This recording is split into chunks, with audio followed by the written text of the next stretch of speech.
नमस्कार मित्रों, मैं अंकित पटेल स्वागत करता हूं आपके अपने YouTube चैनल न्यू एकेडमी में। आशा करते हैं कि आप लोग अच्छे होंगे और अपनी पढ़ाई बेहतर ढंग से कर रहे होंगे। फ्रेंड्स, जैसा कि आप लोग जानते हैं, पिछली कक्षाओं में हम लोगों ने कहाँ तक पढ़ लिया था। हम लोगों ने पढ़ लिया था कि द्रव्य द्रव्य के कितने प्रकार होते हैं। ठोस, द्रव, गैस के बारे में हमने जाना, प्लाज्मा अवस्था और जो है बोस आइंस्टीन अवस्था के बारे में हमने जाना था। इसके बाद हमने ठोस, द्रव, गैस का जो है तुलनात्मक अध्ययन किया। उसके बाद क्या हुआ, उसके बाद आज हम लोग क्या देखने वाले हैं। आज हम देखेंगे कि द्रव के अवस्थाओं में परिवर्तन कैसे होते हैं। जो द्रव की मुख्यतः तीन जो अवस्थाएं होती हैं, कौन कौन, ठोस, द्रव, गैस, वो आपस में कैसे बदलते हैं, तो आज हम वो लोग सीखने वाले हैं। तो आइए सबसे पहले इसका बेसिक समझते हैं कि क्या होता है। ठीक है, तो जैसा कि आप देख रहे हैं, टॉपिक क्या है आज का, पदार्थ की अवस्थाओं में परिवर्तन। ठीक है, तो कौन सा होगा, सबसे पहले इसको समझते हैं। सबसे पहली अवस्था होती है अपनी ठोस। ठोस के बाद क्या होता है द्रव। ठीक है, द्रव के बाद क्या होता है, गैस होता है। ठीक, तो ये जो है पदार्थ की तीन अवस्थाएं होती हैं, ठोस, द्रव और गैस। इनमें परिवर्तन कैसे होगा, परिवर्तन मतलब ये जो है आपस में चेंज होती रहती हैं। तो इसको पहले इसका हम समझ लेते हैं कि क्या इस पे सिद्धांत काम करता है। तो अगर हम ठोस, द्रव, गैस है, अर्थात ठोस से द्रव की तरफ ठोस से द्रव फिर गैस की तरफ जाएं, तो उसको गर्म करना पड़ेगा। अर्थात ठोस को गर्म करेंगे तो द्रव में बदल जाएगा, फिर एक ऐसी अवस्था आएगी कि वो गैस में बदल जाएगा। और अगर हमको गैस से द्रव और ठोस में परिवर्तन करना है तो क्या करना पड़ेगा, उस पदार्थ को हमको ठंडा करना पड़ेगा। ठीक, तो ये चीज आप ध्यान रखेंगे। अगर गर्म करेंगे तो ठोस द्रव में, द्रव फिर गैस में। अगर ठंडा करेंगे गैस द्रव में, फिर ठोस में परिवर्तित हो जाता है। इस चीज को अपने दिमाग में आप सेट कर लीजिए। अब देखते हैं कि इस जो ठोस से द्रव में बदलेगा फिर गैस में बदलेगा, तो उसको क्या नाम हम लोग देते हैं। तो उसको एक हम लोग डायग्राम से समझेंगे। आप लोग जो है साथ साथ जो है उस डायग्राम को बनाते रहिए। चलिए यहाँ पे हम लिख लेते हैं पहले ठोस। ठीक, ठोस हो गया ये अपना। और यहाँ पे लिख लेते हैं अपना, इसको थोड़ा नीचे बनाते हैं, नहीं तो जो है थोड़ा सा दिक्कत होगी, क्योंकि स्पेस कम पड़ेगा तो समझने में दिक्कत होगी। हम लोग इसको अच्छे से बनाते हैं। चलिए ठोस यहाँ लिख लेते हैं, ठोस। और फिर यहाँ पे हो जाएगा आपका द्रव, और यहाँ पे अपना लिख लेते हैं गैस। ठीक, ध्यान रखेंगे। बस यही अगर फिगर आप समझ गए तो जो आज पढ़ने वाले हैं पदार्थ की अवस्थाओं में परिवर्तन आप समझ चुके हैं। ठीक, तो इसी पे थोड़ा ध्यान दीजिएगा और बाकी आपको समझने में कोई दिक्कत नहीं होने वाली है। क्या प्रश्न यहाँ से पूछे जाएंगे वो भी बताएंगे। बस आप जो है अंत तक वीडियो में बने रहिए। आपको बहुत अच्छा ऐसा कॉन्सेप्ट सीखने को आज मिलेगा कि आप जो है आपको दोबारा इस टॉपिक से कोई दिक्कत नहीं होगी।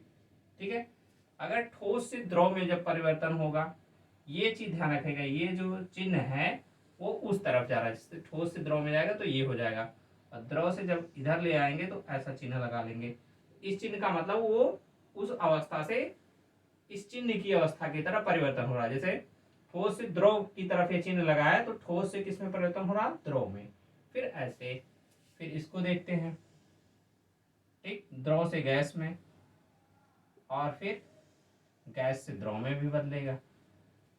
ठोस से गैस में भी बदल जाता है डायरेक्ट, उसका भी एग्जाम्पल हम बताएंगे। और फिर गैस से जो है, गैस से ठोस से गैस में, और गैस से ठोस में भी बदल जाता है।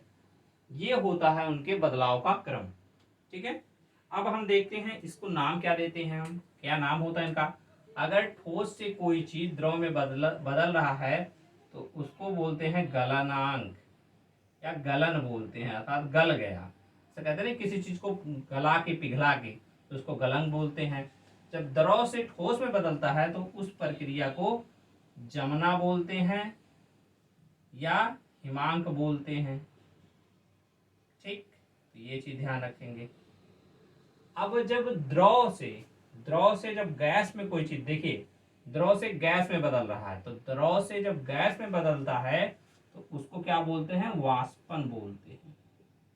कहते नहीं कि वाष्पित हो गया, वाष्पन हो गया।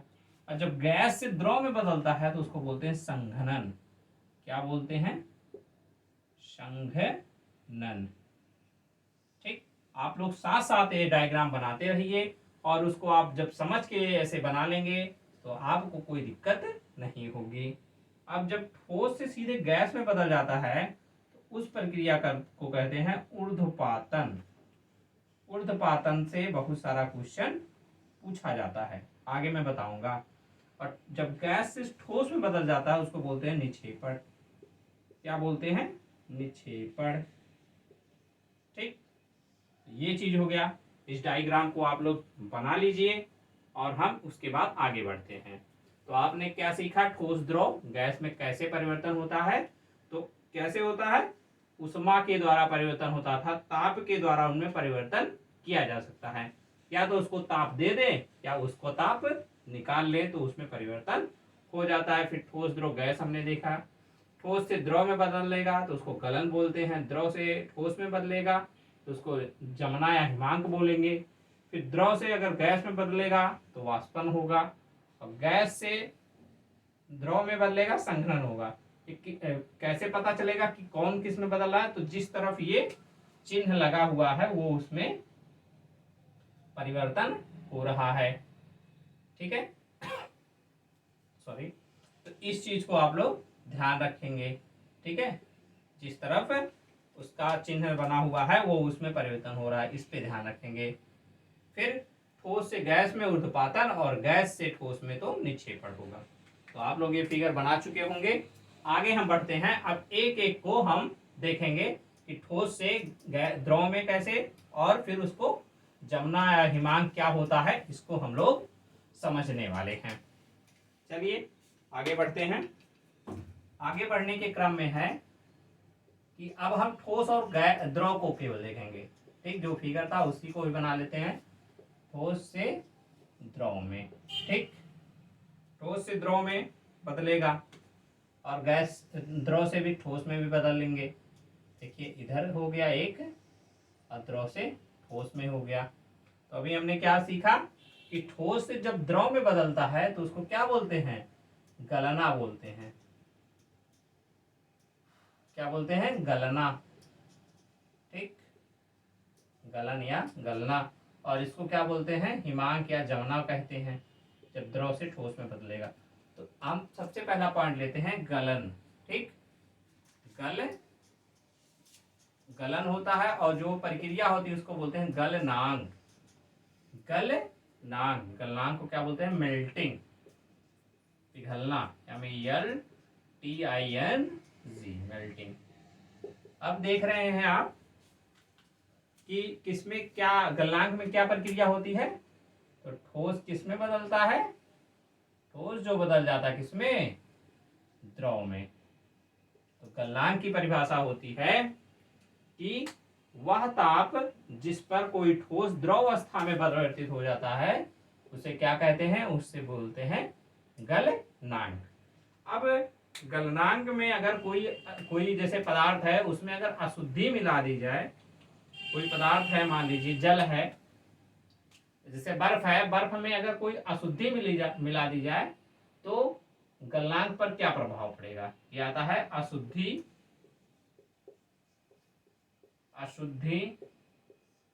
का प्रभाव। ठीक, अशुद्धि का प्रभाव, ठीक, गलनांक पे। और फिर आता है दाब का प्रभाव। दाब का प्रभाव, दो प्रभाव हम देखेंगे कि अगर अशुद्धि मिला दी जाए क्या होगा और दाब का क्या प्रभाव पड़ेगा। अगर अशुद्धि मिला देते हैं तो गलनांक क्या हो जाता है, गलनांक उसका कम हो जाता है। इस बात को नोट करेंगे। आप लोग साथ साथ जो है नोट डाउन करते रहें, क्योंकि हम लिख रहे हैं तो आप साथ साथ जो है वीडियो के साथ साथ नोट्स बना सकते हैं। ऐसे शॉर्ट में गलनांक क्या होता है, ठोस से द्रव में जब बदलता है तो उस प्रक्रिया को गलनांक बोलते हैं। अब दाब का प्रभाव, तो यहाँ पर दाब में दो प्रभाव देखने को मिलता है। देखिए, एक और बेसिक कॉन्सेप्ट अपने दिमाग में रख लीजिए, अगर कोई भी पदार्थ ठोस से द्रव में, द्रव से गैस में बदलेगा तो क्रमशः उसका आयतन बढ़ता जाता है। क्या होता है? सामान्यतः उसका आयतन बढ़ता जाता है। जैसे अगर कोई चीज ठोस है, वो जो द्रव में बदलेगी तो उसका आयतन जो है ठोस से ज्यादा होगा द्रव में, फिर जब गैस में बदलेगी तो उसका आयतन द्रव से ज्यादा होगा। लेकिन कुछ पदार्थ हैं इसके अपवाद भी होते हैं। जैसे हम बर्फ को ही ले लेते हैं, अगर बर्फ को हम गर्म करेंगे, जब वो द्रव अवस्था में था जल में बदलता है तो उसका जो है आयतन कम हो जाता है। ठीक है, कभी आप लीजिए बर्फ, उसको एक बोतल में रखिए, जब वो पूरा बोतल भरा रहेगा तो बर्फ जो है, अगर पूरा बर्फ से भरा है बोतल, जब वो पानी बनेगा तो उसमें कुछ कमी आ जाएगी अर्थात आयतन उसका कम हो जाता है। तो यहां से दो कॉन्सेप्ट निकल के आता है। जब गलता है तो अगर जो जिस पदार्थ का आयतन बढ़ रहा है, सामान्यता बढ़ता ही है, अगर आयतन जो है, आयतन बढ़ रहा है, आयतन बढ़ रहा है, ठीक, या तो आयतन बढ़ेगा और दूसरा क्या है, दूसरा हमने अभी बताया कि आयतन घट रहा है। आयतन आयतन घट रहा है, तब वो क्या होगा, एक में तो बढ़ता है तो सामान्यता बढ़ता ही है, अगर घट रहा है तो क्या होगा, उस चीज पे हम आएंगे। देखिए, अगर आयतन बढ़ रहा है तो दाब बढ़ाने पर, दाब बढ़ाने पर गलनांक बढ़ जाएगा। क्या होगा, गलनांक बढ़ जाएगा। ठीक, ये जो पॉइंट मैं लिख रहा हूं इसको नोट करते चलिएगा, यहां से प्रश्न अभी कैसे पूछा जाएगा मैं बता रहा हूं। अगर आयतन घट रहा है तब क्या होगा, दाब बढ़ाने पर गलनांक भी घट जाएगा। ठीक, अगर घट रहा है तो घटेगा, अगर आयतन घट रहा है तो गलनांक घटेगा, अगर आयतन बढ़ रहा है तो गलनांक बढ़ेगा। ठीक, दोनों देख रहे हैं, आराम से इसको समझ सकते हैं, इसमें कुछ नहीं है। तो यहां से क्या कौन सा प्रश्न पूछा जाएगा, अभी हमने बताया कि अगर जल जो है, अगर बर्फ है, अगर वो जब जल में बदलता है तब क्या होता है, उसके आयतन में कमी आती है। तो यहीं से प्रश्न पूछा जाता है, अगर बर्फ में, ठीक है, बर्फ को अगर दबाया जाए तो उसके गलनांक पर क्या प्रभाव पड़ेगा, तो आप क्या बताएंगे, उसका गलनांक क्या हो जाएगा, कम हो जाएगा, क्योंकि इसका आयतन घटता है। यही प्रश्न जो है परीक्षाओं में पूछा जाता है। तो ये हो गया आपका, तो आपने अभी जो है गलनांक पढ़ लिया। अब आगे जो है हम बढ़ते हैं और समझते हैं कि हिमांक या जमुना क्या होता है। ठीक, आगे बढ़ते हैं, इसको आप लोग नोट करते रहिएगा। ठीक है, आगे बढ़ते हैं, जमुना या हिमांक, जमुना या हिमांक, अगर इसके इंग्लिश की बात करें तो इंग्लिश में इसके लिए एक वर्ड आता है फ्रीजिंग। फ्रीजिंग, फ्रीजिंग समझ लेते हैं क्या होता है। ठीक, क्या आता है, फ्रीजिंग। फ्रीजिंग क्या होता है, आप जैसे देख रहे हैं डायग्राम में, द्रव से जब वो ठोस में बदलेगा, इसको देखिए, हम आप लोग नोट्स भी ऐसे बनाइए, द्रव से किस में बदल जाए तो फ्रीजिंग होगा, ठोस। अभी हमने बताया कि जब द्रव से ठोस से इस तरफ जाएंगे तो उसको ठंडा करना पड़ेगा, तो वही होगा। तो यहाँ पर क्या होगा, हमको ठंडा करना पड़ेगा, जब द्रव से वो ठोस अवस्था में बदलेगा तो ठंडा करेंगे। तो जब ठंडा करने पर एक अवस्था आती है जब द्रव ठोस में बदल जाता है, उसको क्या कहते हैं, हिमांक कहते हैं। जैसे अगर कोई पूछे जल का हिमांक कितना होता है, जल का हिमांक कितना होता है, 0 डिग्री होता है, 0 सेल्सियस। ठीक, अब इसमें देख लेते हैं कि इसमें अगर अपद्रव्य मिलाते हैं क्या होगा, अपद्रव्य। अपद्रव्य का मतलब है कि उसमें कोई अशुद्धि मिला दिया, जैसे जल है तो उसमें कोई हम नमक मिला दें या कुछ और मिला दें, अन्य पदार्थ मिला दें, तो क्या होगा, उसे अपद्रव्य बोलते हैं। ठीक है, तो अपद्रव्य का प्रभाव देख लीजिए। अगर इसमें अपद्रव्य मिलाएंगे तो क्या होगा, इसका हिमांक क्या हो जाएगा, इसका हिमांक कम हो जाएगा, कम हो जाएगा। ठीक, इस बात को ध्यान रखेंगे। इसमें जमना और गलनांक में, जमना या गलनांक में एक ही पॉइंट था, इसमें दाब का प्रभाव नहीं देखने को मिलता है। ठीक है, फिर आगे बढ़ते हैं। ये हो गया ठोस से द्रव में। अब हम आगे बढ़ते हैं, द्रव और गैस का आपस में परिवर्तन देख लेते हैं। ठीक है, किसका परिवर्तन देख लेंगे, द्रव और गैस का परिवर्तन। द्रव से गैस में और गैस द्रव में परिवर्तित होता तो उस अवस्था को क्या बोलते हैं, जैसे द्रव और गैस, पहले लिख लीजिए। ठीक, जब द्रव से गैस, हम बताए थे कि ये चिन्ह अगर लग जाए तो उस तरह परिवर्तित हो रहा था, द्रव से गैस में, और फिर गैस से द्रव में भी परिवर्तन कर देंगे। तो जब द्रव से गैस में परिवर्तित होता है तो क्या उसको बोलते हैं, अभी हमने पढ़ा था, क्या बोलते हैं, उसको बोलते हैं वाष्पन, वाष्पन। और जब गैस से द्रव में बदल रहा है तो उसको क्या बोलते हैं, उसको बोलते हैं संघनन। क्या बोलते हैं, संघनन। तो हम पहले वाष्पन पढ़ेंगे, समझेंगे, फिर उसके बाद क्या समझेंगे, संघनन समझेंगे। तो वाष्पन देख लेते हैं क्या होता है। जैसा कि फिगर से स्पष्ट है कि वाष्पन को वेपोराइजेशन बोलते हैं। क्या बोलते हैं, वेपोराइजेशन। ठीक है, वेपोराइजेशन बोलते हैं। क्या होता है वेपोराइजेशन, जब द्रव किसमें बदल जाता है, द्रव किसमें बदल जाए, गैस में। अब हमको आप बताइए कि द्रव से जब गैस में बदलने के लिए क्या देना पड़ेगा, क्या उसको ठंडा करना पड़ेगा या गर्म करना पड़ेगा।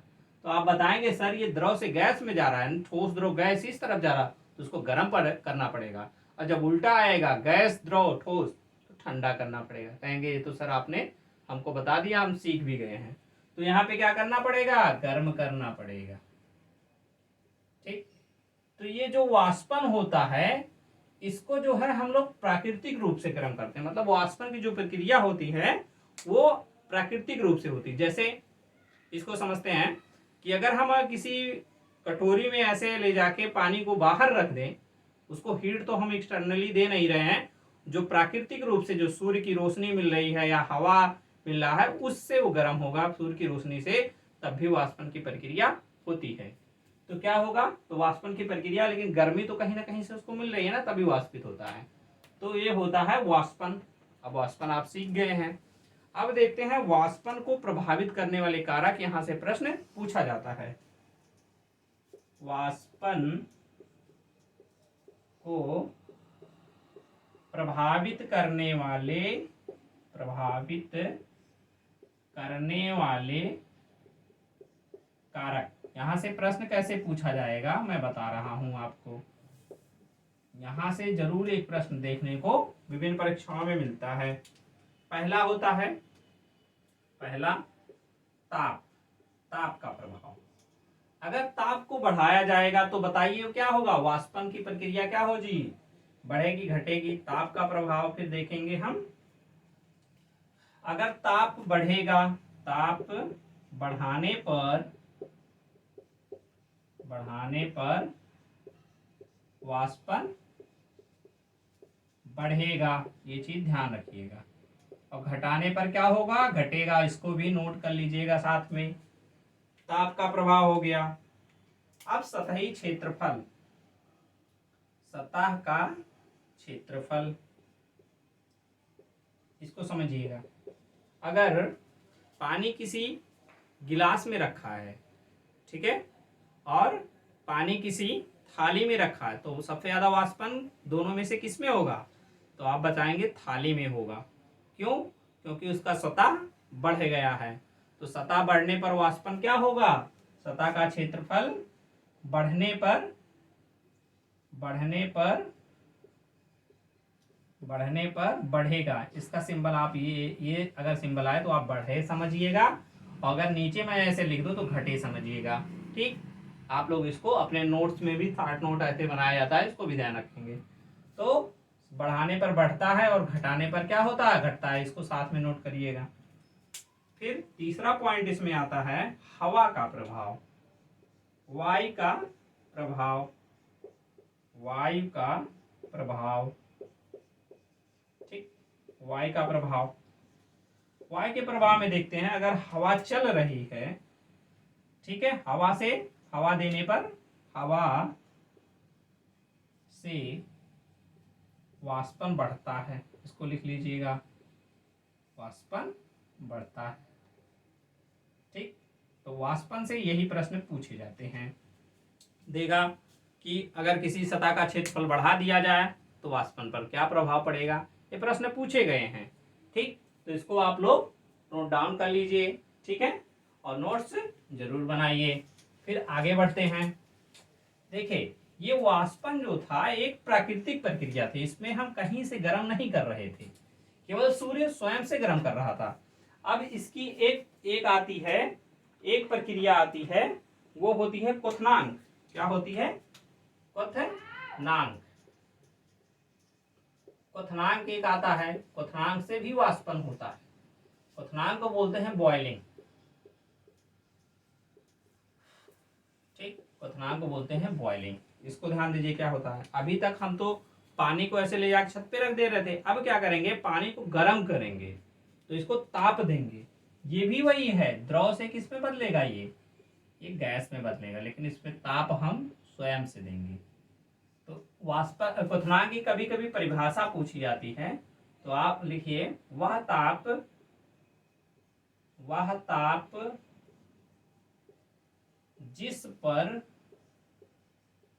जिस पर द्रव्य लिखिए या द्रव लिख लीजिए, द्रव लिखिए, द्रव का वाष्प दाब वायुमंडलीय दाब के बराबर हो जाता है, वायुमंडलीय दाब के बराबर हो जाता है, दाब के बराबर हो जाता है, उसको क्या बोलते हैं, उसको क्वथनांक बोलते हैं। ठीक, तो क्वथनांक और वाष्पन में आप समझ गए ना, ये प्राकृतिक रूप से होता है, और ये जो है आपका वाष्पन प्राकृतिक रूप से होता है, क्वथनांक में हम कृत्रिम रूप से करते हैं।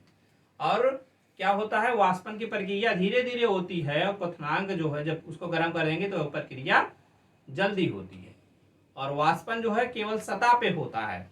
ठीक है, क्वथनांक जो है पूरे जो है द्रव में होता है, इस बात को ध्यान रखेंगे। अब इसमें भी हम देख लेते हैं कि अब द्रव्य मिलाने से क्वथनांक पर क्या प्रभाव पड़ेगा। अब द्रव्य का प्रभाव, और उसके बाद देखेंगे दाब का प्रभाव, और वहां से देखते हैं प्रश्न कैसे पूछा जाता है, दाब का प्रभाव। ठीक, तो आप नोट करेंगे कि अपद्रव्य मिलाने से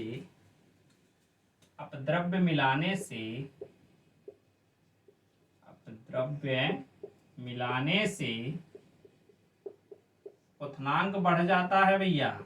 क्या होता है, आप बताएंगे सर, क्वथनांक बढ़ जाता है, इसको नोट करेंगे।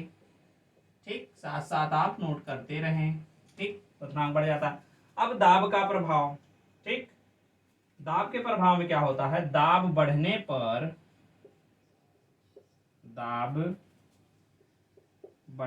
क्वथनांक बढ़ता है, दाब बढ़ने पर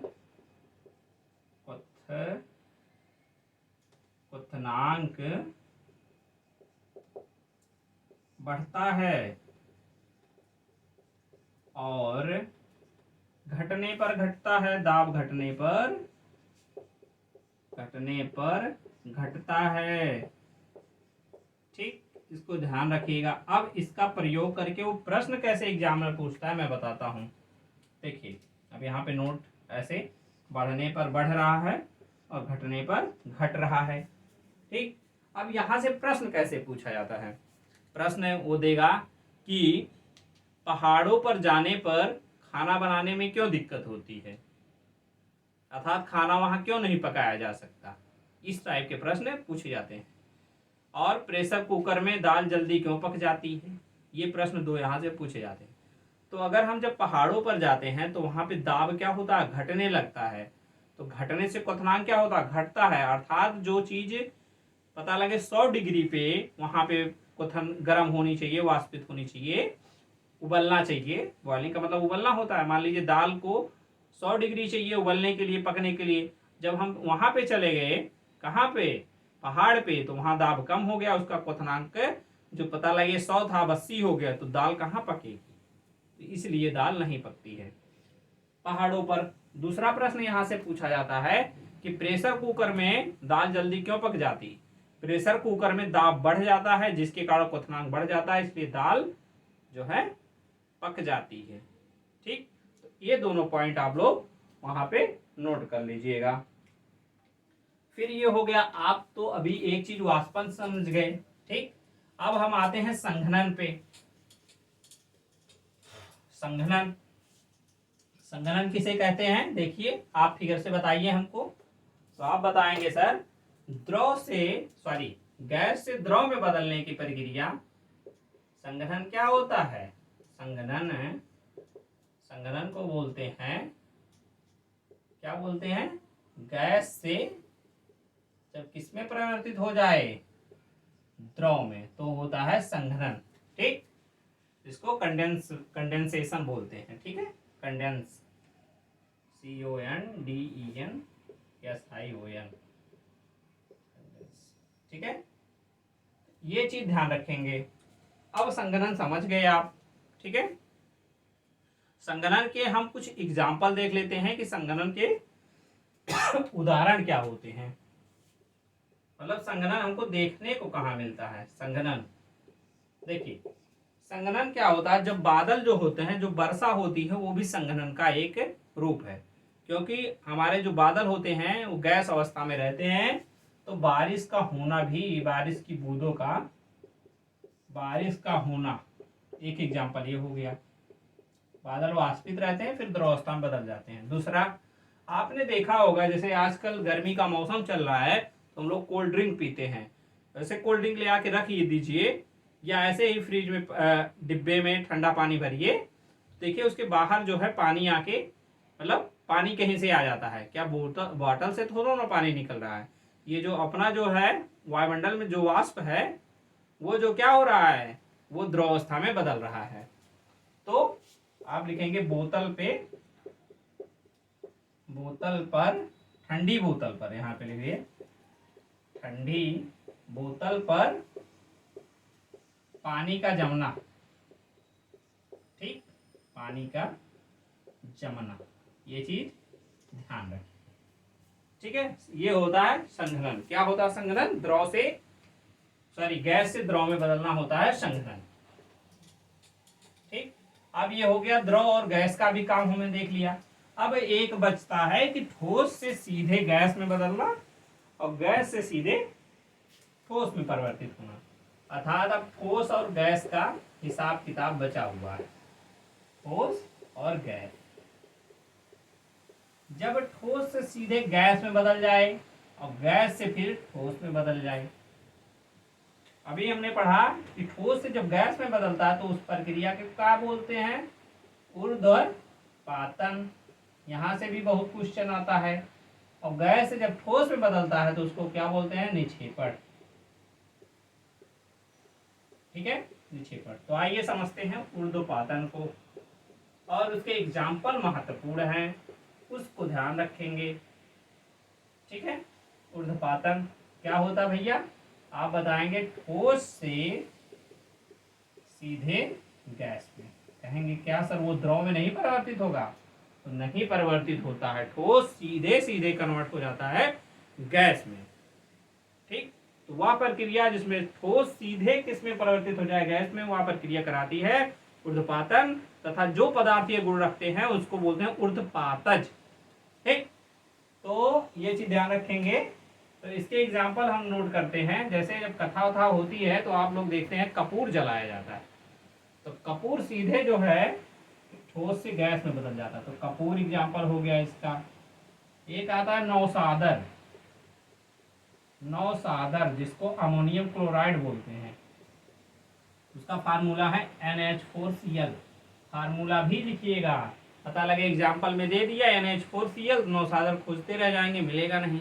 आजकल एग्जामिनर ये चाल बहुत ज़्यादा चल रहे हैं, ठीक है, तो उस पर भी हमको ध्यान रखना है। नौसादर हो गया और नेफ्थलीन हो गया, नेफ्थलीन हो गया। आपका एक ईथर होता है, ईथर भी है, नहीं ईथर नहीं है, सॉरी ईथर नहीं है, नेफ्थलीन है, ठीक है। तो ये कुछ एग्जाम्पल हैं इसके जो सीधे ठोस से गैस अवस्था में परिवर्तित हो जाते हैं। ये होता है ऊर्ध्वपातन। निक्षेपण की प्रक्रिया जो है हमारे जो है दैनिक जीवन में नहीं देखने को मिलती है, ठीक है। तो उसका हमने बहुत सारे बुकों में देखा, लेकिन कहीं भी निक्षेपण का कोई परिभाषा और एग्जाम्पल नहीं मिला। तो जो जितना आज हमने अवस्था परिवर्तन देखा था सारा हमने सीख लिया है। आप लोग जो है अपना नोट्स बनाए, साथ साथ बनाए होंगे, उसको रिवीजन करेंगे तो बहुत ज़्यादा हेल्प मिलेगा। आज का वीडियो हम तो लोग यहीं तक रखते हैं। जय हिंद, जय भारत, वंदे मातरम।